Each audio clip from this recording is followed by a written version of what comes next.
ভাড়া বাড়ালেও রাজধানীতে বন্ধ হয়নি সিএনজি অটোরিকশা চালকদের স্বেচ্ছাচারিতা। ৬২% চলে চুক্তিতে, কমছে না যাত্রী হয়রানি। শৃঙ্খলা ফিরিয়ে আনার কথা বলছে বিআরটিএ। লাভ ক্ষতির সমন্বয় করতেই এডিবির ব্যবস্থাপত্র অনুযায়ী প্রায় ৭.৫% ভাড়া বাড়ল রেলের। ২০ ফেব্রুয়ারি থেকে যাত্রীদের গুনতে হবে বাড়তি টাকা। অপহরণের ২ দিন পর এবার গাজীপুরে ৪ বছরের এক শিশুর লাশ উদ্ধার। মুক্তিপণ চেয়েছিল অপহরণকারীরা। জড়িতদের দ্রুত গ্রেফতারের দাবি স্বজন ও এলাকাবাসীর। সড়কে স্বচ্ছ আলো নিশ্চিত করতে ঢাকা দক্ষিণ সিটি কর্পোরেশনের উদ্যোগ। এলইডি বাতিতে আলোকিত হচ্ছে নগরী। বিদ্যুৎ সাশ্রয়ী হওয়ায় পুরো শহরকে আওতায় আনার পরামর্শ। এবং বেশিরভাগ খাদ্যদ্রব্যের দাম স্থিতিশীল থাকায় নিয়ন্ত্রণে মূল্যস্ফীতি। এ সুযোগে অর্থনীতিকে গতিশীল করতে বিনিয়োগ বাড়ানোর পরামর্শ অর্থনীতিবিদদের।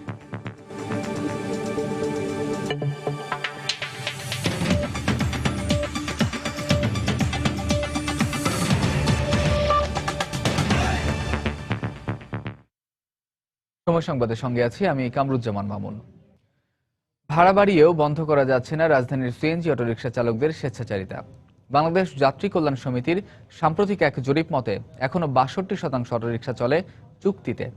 আর যাত্রীদের চাহিদা মতো গন্তব্যে যেতে রাজি না হওয়ার জন্য রয়েছে হাজারো অজুহাত। আছে খুশি করার নামে বাড়তি ভাড়া আদায়ের প্রবণতাও। বিআরটিএ এসব অভিযোগ স্বীকার করে বলছে, সিএনজির মিটারে চলাচল শতভাগ কার্যকর করতে সাধ্যমতো চেষ্টা করছেন তারা। মোস্তাফিজুল হক আকাশের ছবিতে বিস্তারিত আতিকুর রহমান তমালের রিপোর্টে। কল্যাণপুর ভাড়া ৮০ টাকা বলছেন, ১০০ টাকা চাইতেছে। কেন বলছেন যে ১০০ টাকা নেবেন? ইনি বলছে যে ভাই ৮০ টাকা দিবেন। রাজধানীর অটোরিকশা চালকেরা আবার ফিরেছেন আগের চরিত্রে। ১০০ টাকা হওয়ার কথা না, আমরা মিটারে যাবো, তাই না নাকি? তো সেটা কি ঠিক? ঠিক না। নগরীতে মিটার সহ ও মিটার ছাড়া এই দু ধরনের অটোরিকশার বাইরেও আরও এক ধরনের অটোরিকশা চলে। ধূসর রঙের এই অটোগুলোর মিটার নেই, যাত্রী পরিবহনের অনুমতিও নেই, কিন্তু যাত্রী নিতে ভাড়া হাঁকেন ইচ্ছে মতো। ধরে না পুলিশ ইয়া নাই, মিটার নাই, মানে প্রাইভেট গাড়ি চালাচ্ছে। এটা তো আমি বুঝি, আপনারা তো কোনো কিছু শেখাইব না। বাংলাদেশ যাত্রী কল্যাণ সমিতির সাম্প্রতিক এক জরিপ দেখাচ্ছে, নভেম্বরে বাড়তি ভাড়া কার্যকরের পর বেশিরভাগ অটো মিটারে চললেও এখন ৬২ আর তা মানছে না। বকশিস দাবি করে ৮১, আর যাত্রীদের পছন্দের গন্তব্যে যেতে চায় না ৭৩ চালক। আর মিটারই নেই ৩৮ অটোতে। আমরা প্রায় ১০৯৩টা সিএনজি অটো রিক্সা দেখেছি এবং প্রায় ১২০০ যাত্রীর সাথে আমরা কথা বলেছি।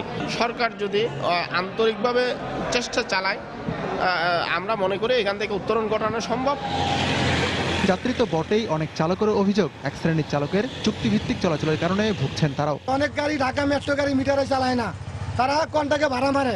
আর ওরা যদি কন্টাকে ভাড়া মারে, একজনের লেগে ১০ জন নষ্ট। ওনারা মিটারে চলতে রাজি না, আর যদিও মিটারে চলতে লাগে ওদেরকে বেশি টাকা দিতে হইব। আর আপনি বিশ্বাস নেই, আপনি ক্যামেরা এটা থন, আমার সাথে চলেন, দেখেন একটা যায় কিনা।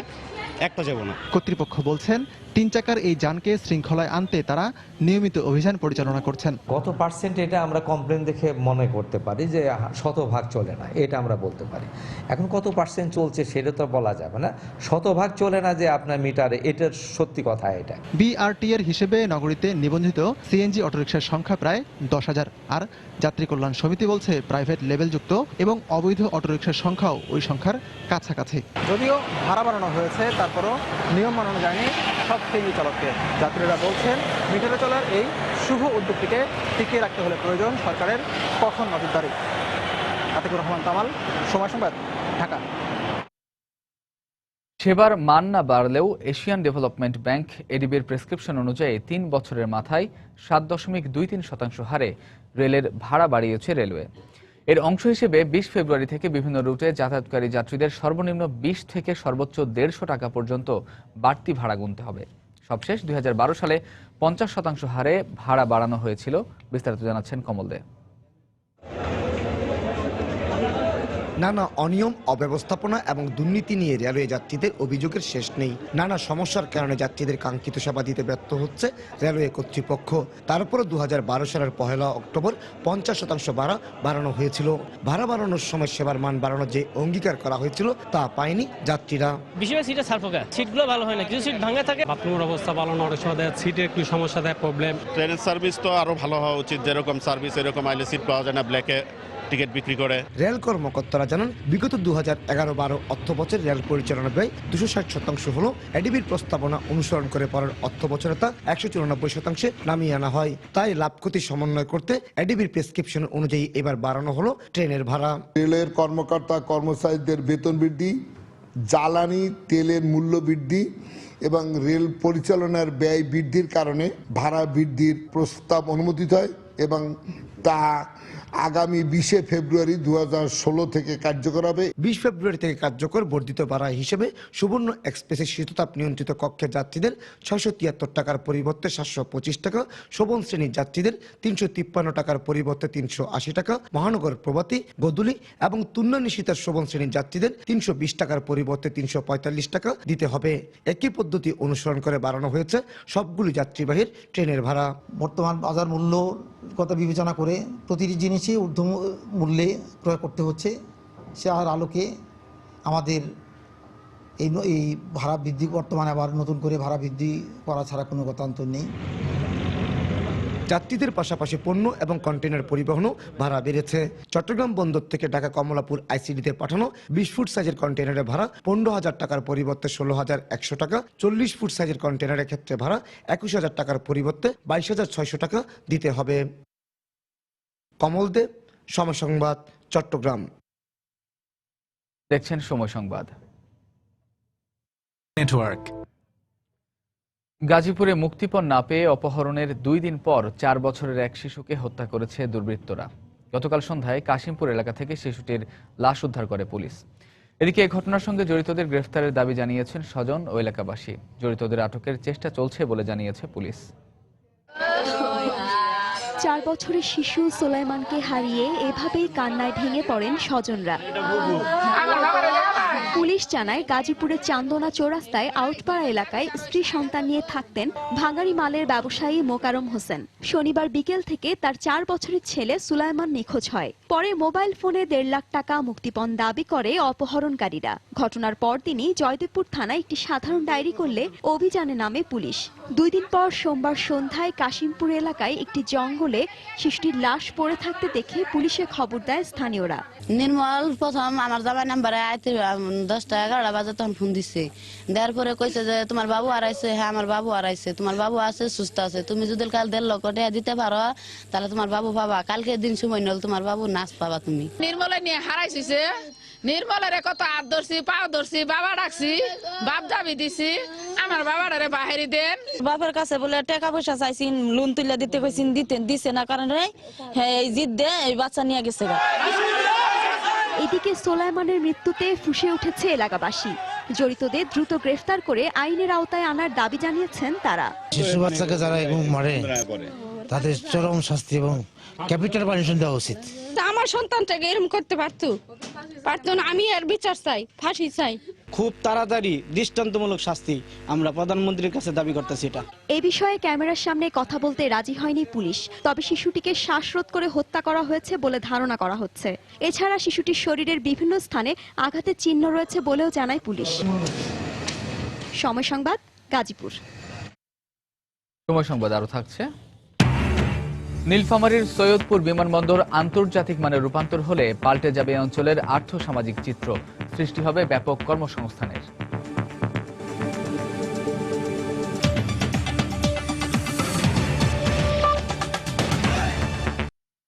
ইউনিয়ন বা শ্রমিক সংগঠন করার সুযোগ পাচ্ছেন ইপিজেডে কর্মরত শ্রমিকরা। এমন বিধান রেখে গতকাল ইপিজেডের শ্রমিক সংগঠন আইন 2016 এর অনুমোদন দিয়েছে মন্ত্রিসভা। আইন অনুযায়ী সংগঠনের নাম হবে শ্রমিক কল্যাণ সমিতি। এই সমিতির মাধ্যমে মালিক পক্ষের সঙ্গে যৌথ দর কষাকষির এবং ধর্মঘটের অধিকার পাবেন শ্রমিকরা। দেশি বিদেশি মিলিয়ে 10টি রপ্তানি প্রক্রিয়াকরণ অঞ্চল বা ইপিজেড রয়েছে বাংলাদেশে, যেখানে কাজ করেন কয়েক লক্ষ শ্রমিক।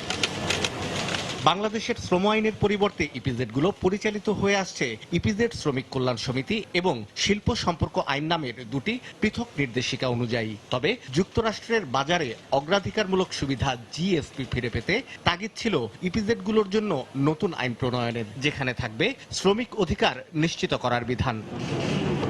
আর এ লক্ষ্যে মন্ত্রিপরিষদ অনুমোদন দিল বাংলাদেশ ইপিজেড শ্রমিক আইন 2016-র খসড়া। মন্ত্রিপরিষদ সচিব জানিয়েছেন, শ্রম আইন 2006 বিবেচনায় নিয়ে এবং ইপিজেডের আলাদা বৈশিষ্ট্য অক্ষুণ্ণ রেখে প্রণয়ন করা হয়েছে এই আইন। আইএলওর সাথে তো আমরা সিগনেটরি, আন্তর্জাতিকভাবে আমাদের দেশের শ্রমিকদের জন্য একটা সুন্দর পরিবেশ তৈরি করা, শ্রমিকদের গণতান্ত্রিক অধিকারকে প্রতিষ্ঠা করা, এটা আমাদের কনস্টিটিউশনাল ম্যান্ডেট আছে, আমাদের আইনেরও একটা বাধ্যবাধকতা আছে। এটা হয়তো আমরা দেরিতে করেছি, কিন্তু এটা শুধু যে দাতাদের চাহিদার প্রেক্ষিতে না, এটা আমাদের সিনসিয়ারিটিও আছে। নতুন আইনে সংগঠন এবং যৌথ দর কষাকষির অধিকার পাবেন শ্রমিকরা। এছাড়া শ্রমিকদের জন্য থাকবে 12 সদস্যের স্থায়ী মজুরি বোর্ড। সংগঠনের অধিকার আপনারা জানেন যে আগে ছিল না, দীর্ঘদিনের দাবির প্রেক্ষিতে এই অধিকারটা এখানে আইনে আনা হয়েছে। ইপিজেড শ্রমিকদের সংগঠনের অধিকারকে শ্রমিক কল্যাণ সমিতি নামে অবহিত করা হয়েছে। শিল্প বিরোধ উত্থাপন, নিষ্পত্তি এবং ধর্মঘটের অধিকার ইত্যাদি সংশ্লিষ্ট সকল বিষয় নিশ্চিতকরণ এবং সমিতির সদস্যদের অধিক চাকরি নিরাপত্তা প্রদান করে বাংলাদেশ ইপিজেড শ্রম আইন 2016-তে আরও সুসংগত করা হয়েছে। ইপিজেডের শ্রমিকরা অন্যান্য শ্রমিকদের চেয়ে বেশি আর্থিক সুবিধা পাবেন। আরও পাবেন অর্জিত ছুটি নগদায়ন সুবিধা, খাদ্য ভাতা এবং বিনামূল্যে চিকিৎসা সুবিধা। শাহ আলী জয়, সময় সংবাদ, ঢাকা। এদিকে সীমাবদ্ধতা থাকলেও এ উদ্যোগকে ইতিবাচক বলছে বিভিন্ন পক্ষ। শ্রমিক নেতারা বলছেন, এতে তাদের দর কষাকষির সুযোগ বাড়বে। তবে ট্রেড ইউনিয়নের অধিকার এখনই পুরোপুরি নিশ্চিত হচ্ছে না বলে মন্তব্য তাদের। এদিকে ইপিজেডগুলো আলাদা বিধি অনুযায়ী পরিচালিত হওয়ায় সামগ্রিকভাবে এটি খুব বেশি প্রভাব ফেলবে না বলে মনে করছে পোশাক রপ্তানিকারকদের সংগঠন বিজিএমইএ। যুক্তরাষ্ট্র, ইউরোপীয় ইউনিয়ন সহ বিদেশি ক্রেতারা দীর্ঘ সময় ধরে বাংলাদেশের ইপিজেডগুলোতে ট্রেড ইউনিয়ন চালু করার দাবি জানিয়ে আসছিল। তবে পৃথক বিধি দ্বারা পরিচালিত ইপিজেডগুলোতে এতদিন সিলেক্টেড ওয়ার্কার্স অ্যাসোসিয়েশন থাকলেও ট্রেড ইউনিয়নের অধিকার ছিল না। এছাড়া নানা অজুহাতে শ্রমিক ছাঁটাইয়ের অভিযোগ ছিল। এ অবস্থায় ট্রেড ইউনিয়নের আদলে নির্বাচিত শ্রমিক কল্যাণ সমিতি গঠনের অধিকার, দর কষাকষির ক্ষমতা বাড়ালেও পূর্ণাঙ্গ ট্রেড ইউনিয়ন নিশ্চিত হচ্ছে না বলে মত শ্রমিক সংগঠনের। পূর্ণাঙ্গ যদি ট্রেড ইউনিয়ন অ্যাক্টিভিটিসটা থাকতো তাহলে ট্রেড ইউনিয়নের পক্ষ থেকে এবং শ্রমিকদের কোনো দাবি ছিল না। সামনের দিকে হয়তোবা আমরা এইটাকে পূর্ণাঙ্গভাবে ট্রেড ইউনিয়নে রূপান্তরিত করার জন্য আমরা সরকারকে আহ্বান জানাবো, যাতে সাধারণ কারখানার যেভাবে ইউনিয়ন গঠন করার প্রক্রিয়া শুরু হয়েছে এবং ইপিজেডেও ট্রেড ইউনিয়নটা পূর্ণাঙ্গভাবে চালু হোক। এদিকে নতুন আইনকে স্বাগত জানিয়ে পোশাক শিল্প মালিকদের সংগঠন বিজিএমইএ এর সভাপতি জানান, এখন ইপিজেড ও বাইরের কারখানার মধ্যে বড় ধরনের পার্থক্য থাকবে না। ইপিজেডটা যে আইনে চলে এবং যদি ট্রেড ইউনিয়ন করার অধিকারও সেখানে দেয়, তাহলে খুব একটা ব্যতিক্রম কোনো কিছু ঘটে যাবে বলে আমি মনে করি না। কারণ ইপিজেডে welfare committee, elected welfare committee অনেক আগের থেকেই আছে। বাংলাদেশে একটা শ্রম আইন আছে, বিধি দ্বারা পরিচালিত হয়, সেই আইন আমরা মেনে চলবো। সেটা ইপিজেডের ভিতরে হোক বাইরে হোক, সব জায়গায় মানা উচিত। অর্থনীতিবিদদের মতে অর্থনৈতিক উন্নয়নে ভূমিকা না রাখলেও এই আইন যুক্তরাষ্ট্রের জিএসপি ফিরে পাওয়ার ক্ষেত্রে সহায়তা করবে। জিএসপিতে যেভাবে আলোকপাত করা আছে শর্তের মধ্যে, তার সাথে পূর্ণাঙ্গভাবে এটি কম্প্যাটেবল না হলেও এটিকে এক ধাপ অগ্রগতি হিসেবে অবশ্যই বিবেচনার সুযোগ রয়েছে। ইপিজেডে কর্মরত শ্রমিকদের ক্ষেত্রে তাদের জীবনমান, অধিকার এবং কর্মপরিবেশের ক্ষেত্রে এই ধরনের ওয়ার্কার ওয়েলফেয়ার অ্যাসোসিয়েশন এবং তাদের সেখানে সরাসরি ভয়েস রেইজ করার যে সুযোগটা, এটা একটা ভূমিকা রাখবে বলে মনে হয়। ইপিজেড শ্রম আইনে দুর্ঘটনায় নিহত শ্রমিকদের 2 লাখ টাকা ও আহত শ্রমিকদের 2,25,000 টাকা ক্ষতিপূরণ ছাড়াও নারী শ্রমিকদের পূর্ণ বেতনে 6 মাসের মাতৃত্বকালীন ছুটি দেওয়ার বিধান রাখা হয়েছে। হাজার শিউলি, সময় সংবাদ, ঢাকা। রাজধানীর দক্ষিণ অংশ আলোকিত হচ্ছে এলইডি বাতিতে। স্বচ্ছ আলো নিশ্চিত করতেই সোডিয়াম বাতির পরিবর্তে এই বাতি লাগানো হচ্ছে বলে জানিয়েছে ঢাকা দক্ষিণ সিটি কর্পোরেশন। রাজধানীবাসী বলছেন, এলইডি বাতি লাগানোর ফলে আগের চেয়ে পথ চলতে সুবিধা হচ্ছে তাদের। পরিবেশ বান্ধব ও বিদ্যুৎ সাশ্রয়ী হওয়ায় শুধু সড়কগুলোতে নয়, রাজধানীর সর্বত্র এলইডি বাতি ব্যবহারের পরামর্শ বিদ্যুৎ বিশেষজ্ঞদের। ফখরুল শাহিনের রিপোর্ট। রাজধানীর সোনারগাঁও মোড় থেকে শাহবাগ মোড় পর্যন্ত নতুন লাগানো সড়ক বাতিগুলোর নাম এলইডি। ডিএসসিসি বলছে, যেখানে সাধারণ বাতি প্রতি ওয়াটে 50 লুমেন আলো দিতে পারে, সেখানে এই বাতিগুলো আলো দেয় 100 লুমেন। অর্থাৎ এলইডি অন্যান্য বাতির অর্ধেক বিদ্যুৎ খরচ করে। নগরবাসী বলছেন এলইডি বাতিতে বেশি স্বস্তি বোধ করছেন তারা। আগের যে লাইটগুলো ছিল এগুলা পুরোপুরি স্বচ্ছ ছিল না। এটা লাগানোর কারণে আমাদের রাস্তায় কিন্তু পর্যাপ্ত পরিমাণে আলো আছে, যেটার কারণে আমরা বিভিন্ন রকমের প্রবলেম থেকে মুক্তি পাচ্ছি, যেমন হোঁচট খাওয়া, তারপর ছিনতাই, চুরি, ডাকাতি, ছেলেদের থেকে ডিস্টার্ব হওয়া। একটা নির্দিষ্ট এরিয়া না, টিএসসি পর্যন্ত না, পুরো ঢাকা শহরেই কিন্তু আমাদের এই লাইটটা দেওয়া উচিত। ডিএসসিসি বলছে রাজধানীতে ফ্লাইওভার নির্মাণের ফলে এবং মেয়াদ উত্তীর্ণ হওয়ায় যেসব স্থানে কোনো সড়ক বাতি নেই সেই সব এলাকায় লাগানো হচ্ছে এই বাতি। যদি কোথাও আলোর স্বল্পতা থাকে সেটা বাড়িয়ে দেওয়া যাবে, আলোর বেশি পরিমাণে হয়ে থাকে সেটা যদি কমিয়ে নিয়ে আসার প্রয়োজন মনে করি আমরা সেখান থেকে কমিয়ে নিয়ে আসতে পারবো। অর্থাৎ টোটাল কন্ট্রোলটা আমাদের নগর ভবন থেকে হবে টোটাল শহরে।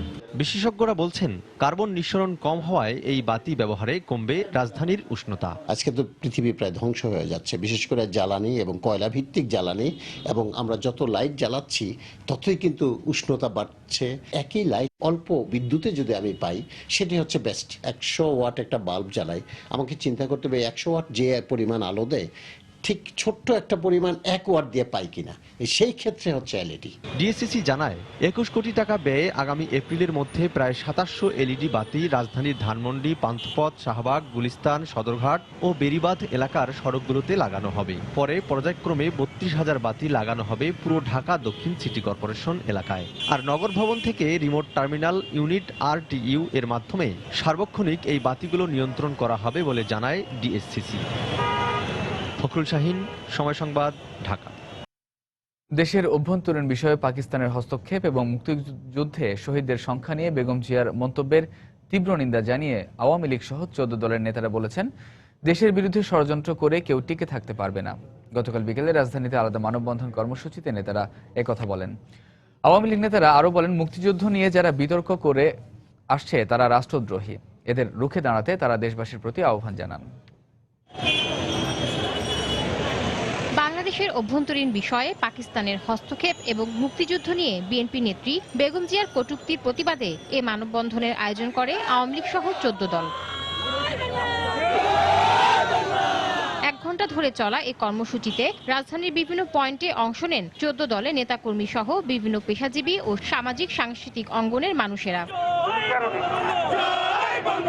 রাজধানীর রাসেল স্কয়ারে মানববন্ধন কর্মসূচিতে আওয়ামী লীগ নেতারা অভিযোগ করেন দেশের উন্নয়নকে বাধাগ্রস্ত করতেই বেগম জিয়া পাকিস্তানের সাথে মিলে দেশের বিরুদ্ধে ষড়যন্ত্রে নেমেছেন। বাংলাদেশ যখন সকল দিক দিয়ে উন্নয়নের একটা রোড মডেল হিসাবে বাংলাদেশ যখন এগিয়ে যাচ্ছে, সেই মুহূর্তে বাংলাদেশকে আজকে ধ্বংস করার জন্য, বাংলাদেশের ভাবমূর্তি বিদেশে ক্ষুণ্ণ করার জন্য আজকে এই বেগম খালেদা জিয়া সহ এই অপশক্তি আজকে তৎপর। তারা বাংলাদেশের স্বাধীনতাকে স্বীকার করতে চায় না, 71-এর সত্যিকার ঘটনাগুলোকে তারা স্বীকার করতে চায় না। কূটনীতির হিসেব নিকেশ আলাদা, এখন সম্পর্ক চিহ্ন করা এটা পর্যায়ে এখনো আসেনি। পর্যায়ে যখন আসবে তখন সবাই জানতে পারবে। আমার মনে হয় সে পর্যায়টা এখনো আসে। যারা যুদ্ধ অপরাধীকে বাঁচাতে চায়, যারা 30 লক্ষ শহীদকে নিয়ে বিতর্ক করতে চায়, তারা রাষ্ট্রদ্রোহী, তারা দেশের শত্রু। তাদের বিরুদ্ধে জনগণকে নিয়ে আমাদের রুখে দাঁড়াতে হবে। সেই কারণেই আমরা আজকে এখানে উপস্থিত হয়েছি। বাংলার মানুষ আজ প্রধানমন্ত্রীর নেতৃত্বে ঐক্যবদ্ধ। পাকিস্তান আজকে একটা অকার্যকর রাষ্ট্র। এদিকে রাজধানীর বঙ্গবন্ধু অ্যাভিনিউতে মানববন্ধনে অংশ নিয়ে আওয়ামী লীগ নেতারা বলেন এই কর্মসূচির মধ্য দিয়ে পাকিস্তানকে সতর্কবার্তা পৌঁছে দেওয়া হলো যাতে তারা বাংলাদেশের অভ্যন্তরীণ বিষয়ে হস্তক্ষেপ না করে। বেগম খালেদা জিয়ার যে পাক সখা, এই পাক সখার সেই বন্ধুত্বর দাবি বেগম খালেদা জিয়া ছাড়তে পারেন না। পাকিস্তান আজকে তারা রেস্কিউ করতে আসছে।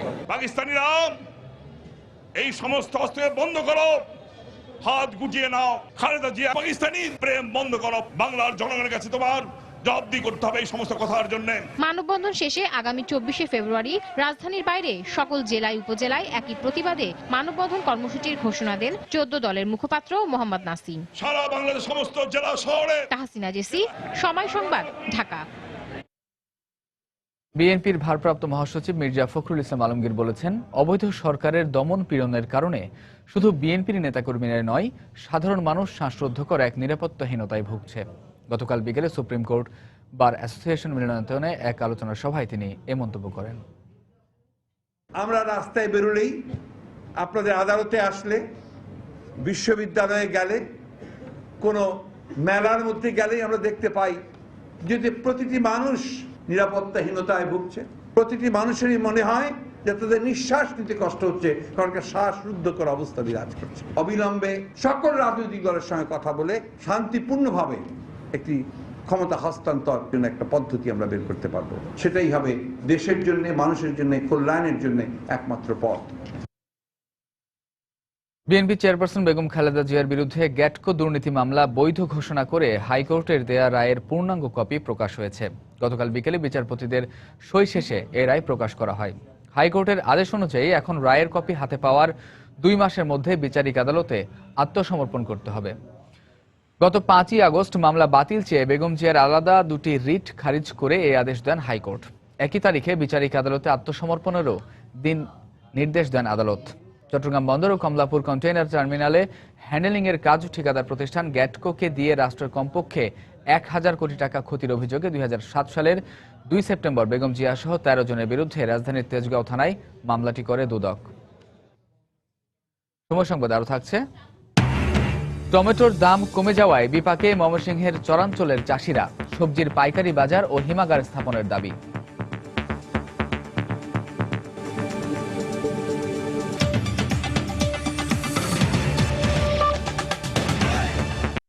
তিস্তা সহ অভিন্ন নদীর পানির ন্যায্য হিস্সা ও কৃষকদের ক্ষতিপূরণ সহ 4 দফা দাবিতে বাসদের রংপুর ও রাজশাহী বিভাগীয় কমিটির উদ্যোগে রোড মার্চ কর্মসূচি পালিত হয়েছে। গতকাল রংপুর জেলা প্রেস ক্লাব থেকে রোড মার্চটি শুরু হয়ে বিকেলে নীলফামারীর জল ঢাকায় গিয়ে শেষ হয়। বেলা 11টার দিকে রোড মার্চের যাত্রা শুরু হয়। এর আগে মানববন্ধন কর্মসূচি পালন করেন বাসদের কেন্দ্রীয় নেতৃবৃন্দ সহ সর্বস্তরের নেতাকর্মী ও কৃষক নেতারা। পথে পাগলাপীর, খলেয়া ও কিশোরীগঞ্জ সহ রাস্তার বিভিন্ন পয়েন্টে পথসভা করেন তারা। পরে বিকেলে নীলফামারীর জলঢাকা উপজেলার 0 পয়েন্ট এলাকায় পৌঁছালে সমাবেশের মধ্য দিয়ে শেষ হয় রোড মার্চ। সমাবেশে বক্তারা বলেন, লং মার্চের পরেও পানির দাবি আদায় না হলে আন্তর্জাতিক আদালতের মাধ্যমে দাবি আদায়ের চেষ্টা করা হবে।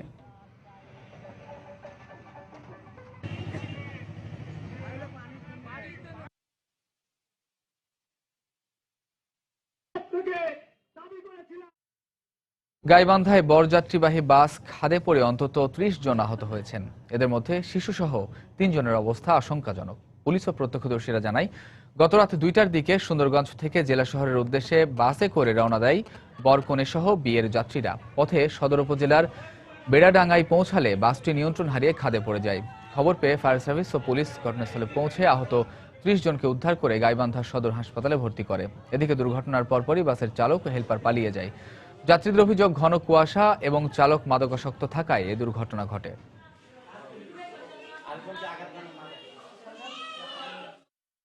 বেড়াডাঙ্গায় আসার পরে একটা বট গাছ ছিল সামনে, বট গাছটা একটু কাটাতে গিয়ে গাড়িটা ডাইনে চাপি যায়। ডানে যাওয়ার কারণে চাকাটা একটু ডানে নামে যাওয়ার পরে একটা গাড়ি গড়ি চলে যায়। এই ঘটনা, যখন গাড়ি গড়ি চলে গেছে ড্রাইভার পালে গেছে। বাসের ড্রাইভার আর মাইক্রো ড্রাইভার ওরা বাজারে এসে নেশা করিয়ে তারপরে ওরা ভাত খেতে জানে, নেশা করে গাড়ি চালাইছে। খুব খারাপ অবস্থা নাই, হয়তো হাত পা ভেঙে গেছে এরকম বা সামান্য আঘাত পেয়েছে, কিন্তু মারা গেছে এখন পর্যন্ত এরকম কোনো রুগী আমাদের কাছে এখন পর্যন্ত আসে নাই। আর আমরা সর্বাত্মকভাবে তাদেরকে চিকিৎসা সেবা দিচ্ছি। চালক এবং হেল্পার পলাতক পাওয়া যায়নি, তবে গাড়িটার নাম্বারটা প্রাথমিকভাবে পাওয়া গেছে আর কি। খোঁজ খবর অব্যাহত আছে, পরবর্তীতে আইনগত ব্যবস্থা গ্রহণ করা হবে। বাণিজ্যিক ব্যাংকগুলোর নতুনভাবে স্থাপিত এটিএম বুথে বাধ্যতামূলকভাবে এন্টি স্কিমিং ও পিন শিল্ড ডিভাইস রাখার নির্দেশ দিয়েছে বাংলাদেশ ব্যাংক। গতকাল বিকেলে এটিএম বুথে নিরাপদ ও ঝুঁকি মোকাবেলায় ব্যাংকগুলোর করণীয় বিষয়ে এক সার্কুলার জারি করে বাংলাদেশ ব্যাংক।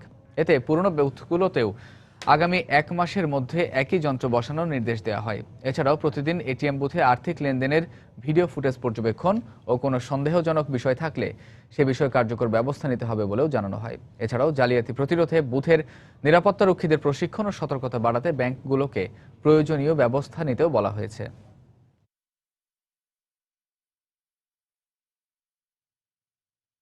আন্তঃব্যাংক এটিএম বুথ সেবা চালু হলেও এ নিয়ে গ্রাহকদের মধ্যে বিভ্রান্তি রয়েছে।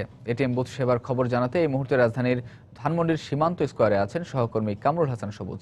জানেন যে গত 2-3 দিন হলে কিন্তু যে আন্তঃব্যাংকিং এটিএম সেবাটা নিয়ে সেই সেবাটার সাথে কিন্তু সেবা নিয়ে কিন্তু ভোগান্তির শিকার হচ্ছিলেন বিভিন্ন ব্যাংকের গ্রাহকরা, এবং এই যে এটিএম সেবাটার সেটা কিন্তু যে আন্তঃব্যাংকিং সেবাটাই কিন্তু তারা বেশি নিয়ে থাকে। তো গতকালকে যে বাংলাদেশ ব্যাংক কিন্তু প্রথম থেকে বলে আসছিল যে কোনো রকম আন্তঃব্যাংকিং সেবা বন্ধ করা যাবে না। তো তারপরে কিন্তু কিছু কিছু ব্যাংক, ম্যাক্সিমাম ব্যাংকেই কিন্তু যে আন্তঃব্যাংকিং সেবাটা বন্ধ ছিল, সেই ব্যাংকিং সেবাটা কিন্তু আবার গতকাল থেকে চালু হয়েছে। গতকাল দুপুরেই আমরা দেখেছি যে বিভিন্ন ব্যাংকে কিন্তু সেই সেবাটা চালু করছে। তো আজকে কিন্তু আমরা যেমনটা দেখেছি সেই সকাল থেকে এসে কিন্তু দেখেছি বেশ অনেক ব্যাংকেই কিন্তু দেখেছি যে আন্তঃব্যাংকিং সেবা কিন্তু কাস্টমাররা নিয়েছেন, এবং সেই জায়গা থেকে কিন্তু তারা যে বলছেন যে আন্তঃব্যাংকিং সেবাটা সেই সেবাটা কিন্তু পাচ্ছেন। কিন্তু শুধুমাত্র ইবিএল এর যে বুথ আছে সেই বুথে কিন্তু আন্তঃব্যাংকিং সেবাটা কিন্তু পাওয়া যাচ্ছে না। তো আমরা এই মুহূর্তে ইবিএল এরই একজন যে সিকিউরিটির দায়িত্বে আছেন তার সাথে একটু কথা বলবো তার এই ব্যাংকিং সেবাটা নিয়ে। তো আপনাদের কি আন্তঃব্যাংকিং সেবাটা চালু আছে কিনা? আপনাদের ব্যাংকে কি অন্য ব্যাংকের লোকজন এসে কি বুথ থেকে টাকা উঠাতে পারছে কিনা? না, আমাদের আগেও সেরকম ছিল না, এখনো আমরা সেই চালু না। অন্য ব্যাংকের কার্ডধারীর লোকজন এসে না না সেটা পাচ্ছে না? না, আমরা দিচ্ছি না, মানে পাচ্ছে না আর কি, হচ্ছে না। মামুন, আমরা এই ইবিএল এর যে সিকিউরিটি গার্ড ছিলেন বুথের তার সাথে কথা বললাম, আর আরেকজন সিকিউরিটি গার্ডের সাথে কথা বলবো যিনি ঢাকা ব্যাংকের। তো ওনার কাছে আমরা জানতে চাইবো আপনার ব্যাংকে কি ভিসা কার্ড অর্থাৎ যারা আন্তঃব্যাংকিং এটিএম সেবাটা চলছে কিনা? আমাদের সব কার্ডেই এখন চলতেছে, আমাদের এখন কোনো বাধা নেই, সব কার্ডেই চলতেছে। আচ্ছা, আপনারা কি সিকিউরিটির ক্ষেত্রে কতটুকু অ্যালার্ট থাকেন? কারা ভেতরে ঢুকছে, কতক্ষণ ব্যাংকিং করছে, তারপরে বের হচ্ছে? আমরা এটা আগে থেকেই অ্যালার্ট আছি। আর দ্বিতীয়ত হচ্ছে যে কোনো লোক আসলে ভিতরে ঢুকবে, কতক্ষণ টাকা তুলবে এটা তো আমাদের জানা আছে। কারণ একটা মানুষ কতক্ষণ ওয়েট করতে পারে, তার বেশিক্ষণ ওয়েট করলে অবশ্যই আমরা এটাকে চেক দিই, সে ভিতরে কিছু রেখে গেল কিনা, সে কিছু লাগাইছে কিনা, এরকম মানে আমরা অ্যালার্ট। একটা ঘটনা শোনার পরেই আমরা আতঙ্কের মধ্যে আছি। এটা এখন সভাপতি মানে মামুন যেমনটা শুনলেন যে এখানে যারা বুথের যারা নিরাপত্তার দায়িত্বে আছেন তারাও কিন্তু বেশ সতর্কতার সাথে আছে। অর্থাৎ যে কয়েকদিন আগে যে ঘটনা ঘটেছে, স্কিমিং মেশিন বসিয়ে যে গ্রাহকের গোপন নাম্বার চুরির মাধ্যমে যে টাকা উত্তোলন করেছে, তো তারপর থেকে কিন্তু তারা বেশ সতর্ক আছে। তো এখন পর্যন্ত বলা যায় যে সব ব্যাংকের আন্তঃব্যাংকিং সেবা চালু আছে, এটিএম সেবা চালু আছে। শুধুমাত্র ইবিএল এর পরবর্তী নির্দেশনা আসা পর্যন্ত কিন্তু তারা অপেক্ষা করতেছে ইবিএল এর গ্রাহকদের। তো মামুন, এই ছিল আন্তঃব্যাংকিং এটিএম সেবা নিয়ে সর্বশেষ। মামুন। দর্শক, আন্তঃব্যাংক এটিএম বুথ সেবার খবরাখবর জানাচ্ছিলেন সহকর্মী কামরুল হাসান সবুজ। যাচ্ছি পরের সংবাদে। রংপুর বিভাগের একমাত্র সৈয়দপুর বিমানবন্দরটি নেপাল, ভুটানের ট্রানজিট সহ আন্তর্জাতিক মানে রূপান্তর করা হলে পাল্টে যাবে এ অঞ্চলের ব্যবসা বাণিজ্য সহ আর্থসামাজিক চিত্র। সৃষ্টি হবে ব্যাপক কর্মসংস্থানের, এমনটাই মনে করছেন ব্যবসায়ীরা। তাদের মতে এখান থেকে বুড়িমারি স্থলবন্দর এবং নেপাল ভুটানের দূরত্ব কাছাকাছি হওয়ায় বিনিয়োগ বাড়বে। নীলফামারীর প্রতিনিধি সাকির হোসেন বাদলকে সঙ্গে নিয়ে শাকিল মাহমুদের ক্যামেরায় মানিক সরকারের রিপোর্ট। শিল্পনগরী সৈয়দপুরে ঝুট কাপড়ের গার্মেন্টস, গরু মহিষের হাড় ও শিং দিয়ে বোতাম শিল্প, লেদ শিল্প সহ ক্ষুদ্র ও মাঝারি ধরনের শিল্প কারখানা রয়েছে শতাধিক। এসব শিল্প প্রতিষ্ঠানের উৎপাদিত পণ্য দেশের চাহিদা মিটিয়ে পাঠানো হচ্ছে ভারত, ভুটান, নেপাল সহ বিভিন্ন দেশে। কিন্তু যোগাযোগ ব্যবস্থার অনগ্রসরতার কারণে ব্যবসায়ীরা এসব মালামাল সঠিক সময়ে নির্ধারিত গন্তব্যে পৌঁছাতে পারছেন না। এ কারণে তারা চাচ্ছেন এখানকার বিমানবন্দরটিকে আন্তর্জাতিক মানে রূপান্তর করা। জুট কাপড় থেকে আমরা ট্রাউজার, প্যান্ট, জ্যাকেট এগুলো তৈরি করে স্থলবন্দর দিয়ে রপ্তানি করি, এতে আমাদের অনেক সময় লাগে। যদি আমাদের এটা আন্তর্জাতিক একটা বিমানবন্দর যদি হয়ে যায়, তাহলে আমরা সেই মালটা ইউরোপ কান্ট্রি বলেন, সিঙ্গাপুর বলেন, যেখানে আমরা রপ্তানি করতে পারবো। ব্যবসায়ী নেতারা বলছেন এখানে আন্তর্জাতিক বিমানবন্দর হলে গড়ে উঠবে হোটেল, মোটেল সহ অন্যান্য প্রতিষ্ঠান। শুধু ব্যবসা বাণিজ্য হবে তা না, পাশাপাশি অনেক লোকের কর্মসংস্থান হবে, আর্থসামাজিকতার উন্নয়ন এভাবেই হবে। দাবি করবো যেটা যত দ্রুত সম্ভব এটাকে আন্তর্জাতিক বিমানবন্দর করা হোক। এটা করলে আমাদের সৈয়দপুর শহর সারা নর্থ বেঙ্গলের আমরা উন্নয়ন করতে পারবো। রংপুর বিভাগীয় পর্যায়ের ব্যবসায়ী নেতারাও এর প্রয়োজনীয়তার কথা উল্লেখ করে সৈয়দপুর বিমানবন্দরকে দ্রুত আন্তর্জাতিক বিমানবন্দরে পরিণত করার দাবি জানালেন।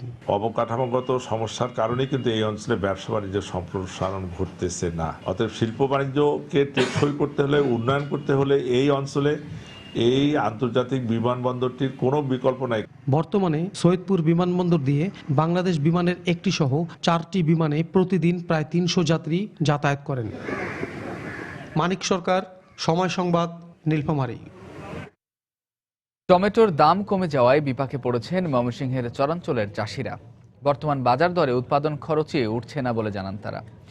মৌসুমের শুরুতে প্রতি কেজি টমেটো 30 থেকে 40 টাকা পর্যন্ত বিক্রি হলেও বর্তমানে বিক্রি হচ্ছে 5 থেকে 8 টাকায়। এদিকে মাঠ পর্যায়ের কৃষি কর্মকর্তারা বলছেন, টমেটোর দাম কমে যাওয়ায় ব্যাপক ক্ষতির মুখে পড়েছেন কৃষকরা। হোসেন আলীর তোলা ছবিতে হারুনুর রশিদের রিপোর্ট। সবজি ভাণ্ডার হিসেবে পরিচিত ময়মনসিংহের চরাঞ্চলে এবার মাচা পদ্ধতিতে টমেটো আবাদ হয়েছে। তাতে বাম্পার ফলন হলেও হাসি নেই কৃষকের মুখে। টমেটোর দাম কমে যাওয়ায় বিপাকে পড়েছেন চাষিরা। গত 15 দিনের ব্যবধানে দাম কমে গেছে কয়েক গুণ। বর্তমান বাজার দরে উৎপাদন খরচই উঠবে না বলে জানান তারা। আর স্থানীয় বাজারে টমেটো নিয়ে বসে থাকলেও দেখা মিলছে না পাইকারের।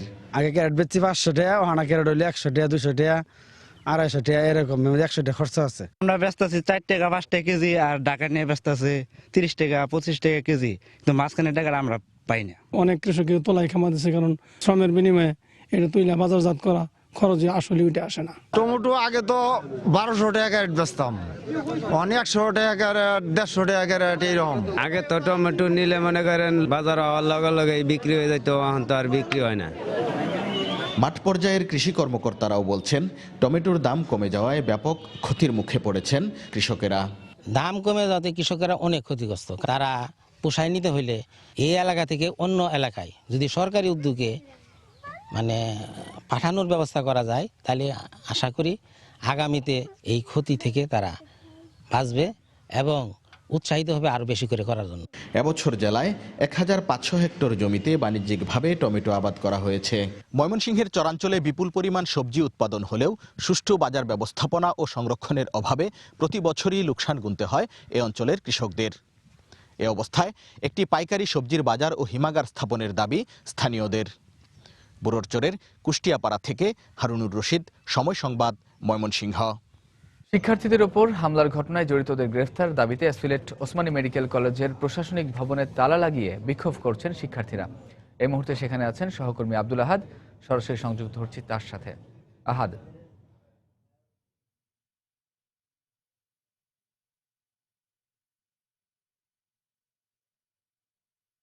আসলে আপনি যেমনটি বলছিলেন, যে আমি শুরুতেই জানিয়ে রাখি যে গত 14 তারিখে Sylhet MAG Osmani medical college হাসপাতালের সামনে একজন ব্যবসায়ীদের সাথে আসলে ফ্লেক্সিলোড কেনা বেচা নিয়ে একজন ব্যবসায়ীদের সাথে এই মেডিকেল কলেজে একজন শিক্ষার্থীর ঝামেলা হয়, কথা কাটাকাটি হয় এবং তখন তাদের মধ্যে একটু সংঘর্ষ হয়েছিল। তো এই ঘটনার পরে আসলে শিক্ষার্থীরা 24 ঘন্টার আলটিমেটাম বেঁধে দিয়েছিল যে অপরাধী যে ব্যবসায়ী রয়েছে তার দৃষ্টান্তমূলক শাস্তি দিতে এবং তাকে গ্রেপ্তার করতে হবে। কিন্তু গতকাল রাতেই আসলে তাদের এই আলটিমেটামের সময়টি চলে গেছে এবং যেহেতু তাকে গ্রেপ্তার করা হয়নি, সে কারণে তারা আজকে সকাল থেকে সব ধরনের ক্লাস পরীক্ষা বর্জন করে তারা এই আন্দোলনে নেমেছে এবং তারা বলছে যে যতক্ষণ পর্যন্ত তাদের দাবি আদায় না হবে এবং অপরাধী ব্যবসায়ীকে গ্রেপ্তার করা না হবে ততক্ষণ পর্যন্ত তাদের এই আন্দোলন চলবে। আপনারা যেমনটি দেখতে পাচ্ছেন যে আজকে সকাল 6টা থেকে শিক্ষার্থীরা এই মেডিকেল কলেজের সবগুলো ফটকে তালা মেরে তারা অবস্থান নিয়েছে এবং তারা বলছে যে তাদের এই আন্দোলন চলবে এবং তারা আরো বেশ কয়েকটি দাবি দেওয়া প্রকাশ করেছে যে তাদের শিক্ষার্থীদের নিরাপত্তা দিতে হবে, যেহেতু তারা রাস্তায় যাওয়ার পরেই আবার ব্যবসায়ীদের সাথে দেখা হবে। তাদের যদি নিরাপত্তা না দেওয়া হয় তবে হয়তো আবারও এই ধরনের সংঘর্ষ ঘটতে পারে এমনটি তারা আশঙ্কা করছে। এবং এই মেডিকেল কলেজের যে অধ্যক্ষ যিনি রয়েছেন তার সাথে আমরা কথা বলেছি, তিনি বলেছেন যে শিক্ষার্থীদের কাছে তিনি সময় চাচ্ছেন, কিন্তু শিক্ষার্থীরা আর সময় দিতে চাচ্ছে না। তারা বলছে যে যদি এই অপরাধীকে গ্রেপ্তার করা হয় তবে হয়তো তারা এই আন্দোলন থেকে সরে যাবে। তো আমি আসলে বেশ কিছু শিক্ষার্থীর সাথে কথা বলেছি, তারা বলেছে আজকে তাদের পরীক্ষা ছিল এবং ক্লাস ছিল, তারা এই সবগুলো ক্লাস পরীক্ষা বর্জন করেছে এবং তারা এই ফটক দিয়ে কাউকে ঢুকতে দিচ্ছে না। আসলে কোনো শিক্ষকও আমরা এদিকে আসতে দেখছি না, তারা এখনো পর্যন্ত কলেজে আসেননি, তারা হয়তো মেডিকেলে আছেন, কিন্তু কলেজের সব ধরনের কার্যক্রম বন্ধ রয়েছে। তো মামুন, এখনো পর্যন্ত সিলেট এমএজি ওসমানী মেডিকেল কলেজের ছিল এই ছিল সবশেষ খবর। শিক্ষার্থীদের উপর হামলার ঘটনায় জড়িতদের গ্রেফতার দাবিতে সিলেট ওসমানী মেডিকেল কলেজের প্রশাসনিক ভবনে তালা লাগিয়ে বিক্ষোভ করছেন শিক্ষার্থীরা এবং সে খবরই আমাদের জানাচ্ছিলেন সহকর্মী আব্দুল আহাদ। যাচ্ছি পরের সংবাদে।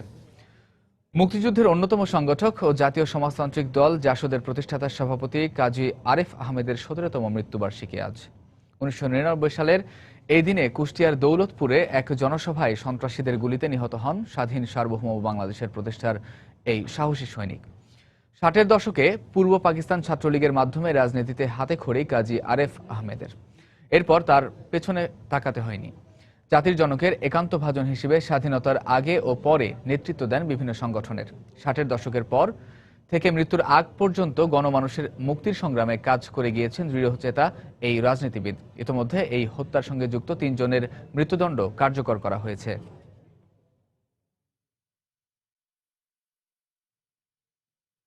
দেশের বাইরের খবর। ব্রাজিলে জিকা বিরোধী বিশেষ অভিযানের 2য় পর্যায়ের কাজ শুরু করেছে দেশটির প্রতিরক্ষা বাহিনীর সদস্যরা। সোমবার এডিস মশার প্রজনন কেন্দ্র ধ্বংসের কৌশল শেখাতে জনসাধারণকে প্রশিক্ষণ কর্মসূচি চালু হয়। এসব কর্মসূচি বাস্তবায়নে $125 মিলিয়ন বরাদ্দের ঘোষণা দেয় সরকার। জিকার প্রাদুর্ভাব ঠেকাতে গেল শুক্রবার থেকে বিশেষ অভিযানে মাঠে নামানো হয় প্রতিরক্ষা বাহিনীর 2 লক্ষাধিক সদস্যকে। সংবাদ মাধ্যম রয়টার্স জানায়, জিকায় আক্রান্ত অন্তঃসত্ত্বা নারীদের গর্ভে জন্ম নিয়েছে 4000-এরও বেশি মাইক্রোসেফালি বা ছোট মাথার শিশু। এ খবরে দেশটিতে মশার কামড় থেকে বাঁচতে প্রয়োজনীয় সামগ্রীর চাহিদা বেড়েছে। সিরিয়ার উত্তরাঞ্চলে কমপক্ষে 3টি স্বাস্থ্য কেন্দ্র ও স্কুলে বিমান হামলায় শিশুসহ 50 জনের বেশি বেসামরিক নাগরিক নিহত হয়েছে। জাতিসংঘ জানিয়েছে, এই ঘটনায় আহত হয়েছে আরও অনেকে।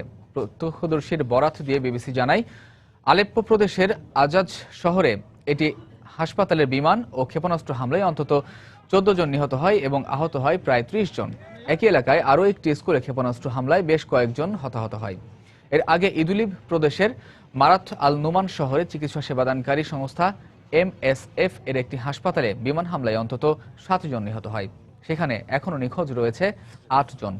এসব হামলা রাশিয়া চালিয়েছে বলে অভিযোগ করেছেন তুরস্কের প্রধানমন্ত্রী। এদিকে এ ধরনের হামলাকে আন্তর্জাতিক আইনের লঙ্ঘন হিসেবে উল্লেখ করে এর নিন্দা জানিয়েছে জাতিসংঘ।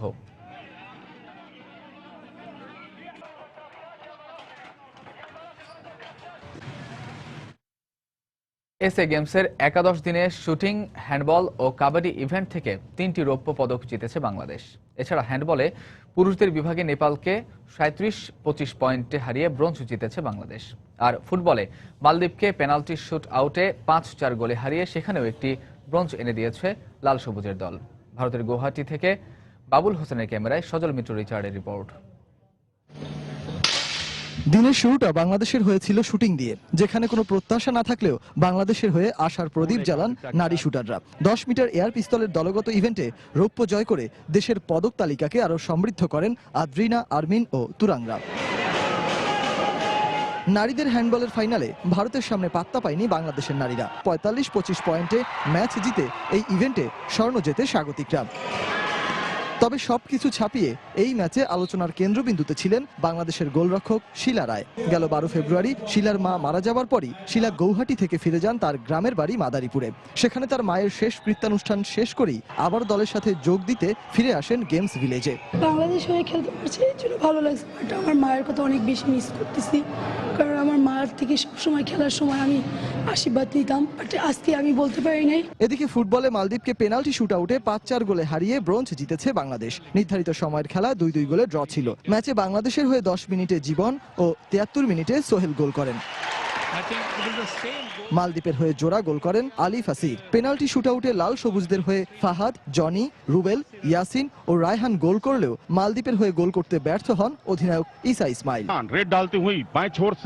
পাশাপাশি নারী কাবাডিতেও ফাইনালে ভারতের কাছে 36-12 পয়েন্টের বিশাল ব্যবধানে হেরে রৌপ্য জিতেছে বাংলাদেশ। ভারতীয় নারীরা 2টি লোনা সহ একতরফা খেলে ম্যাচটি জিতলেও ম্যাচে বাংলাদেশের নারীরা নিজেদের সর্বোচ্চটুকুই দেওয়ার চেষ্টা করেছেন বলে জানান অধিনায়ক। পয়েন্টের ব্যবধানটা অবশ্যই বিশাল, কারণ আমরা যখন বোনাস চেক দিতে পারতেছিলাম না, ওরা বারবার বোনাস নিচ্ছে, তো ওরা বোনাস পয়েন্টের দিক থেকে এগিয়ে গেছে।